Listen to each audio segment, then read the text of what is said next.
good day, family. Good day to you. Once again, it's Coach Jay coming back at you. Family, listen at this. I'm under the mindset now going forward in life. At the age of 57 years old, retired. We both retired, me and my wife. Everything is paid for. We're just living life right now and finish investing for the grandbabies and all that. But I believe, family, that I like Bill Perkins' view on dying with zero. He was basically saying that the money says he has laid up aside for his daughters that he's going to give it to them at a certain age, between the age of pretty much 30 and 32, 33 or whatnot, because they are now mature enough to handle the money. He's getting it all out to them. So people was like, "You're not going to leave anything to anybody?" He said, "No." He said, "I am going to get them that money while they're living, while I'm living, and at the age that they're mature, where they can do stuff. You don't need a couple of $1 million, and you're now 60 years old and your parents are passing away and leaving you all this money.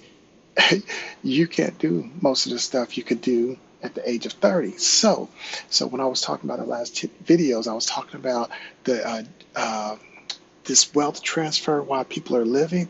It's just that. It's just that. As you can see, they were the parents were planning into their children's lives, uh, on the wife's side, on the husband's side, those parents was planning into their lives, into their Roth IRA, building it out now, and they did a total for each of those children $150,000, and that was it. That's your living inheritance. I'm not leaving you all this other money. We're gonna spend that other money. That's right.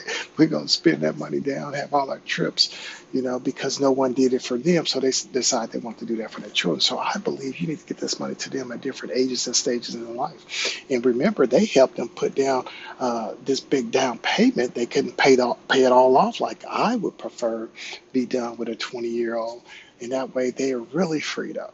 But he's got to put skin in the game to take care of his family. That's just the way it should be anyway, that you got to have skin in the game, because it's not, there's no free lunches.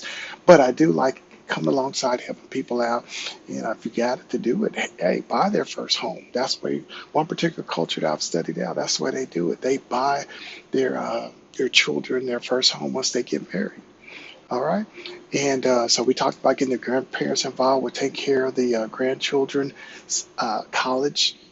They sewed into their life $2,000 a year over 18 years. That's $36,000 that they put into each of their grandchildren's lives. So, and then those children, if they don't use some of that money, they can roll it over to their to their Roth IRA, up to $35,000 a lifetime.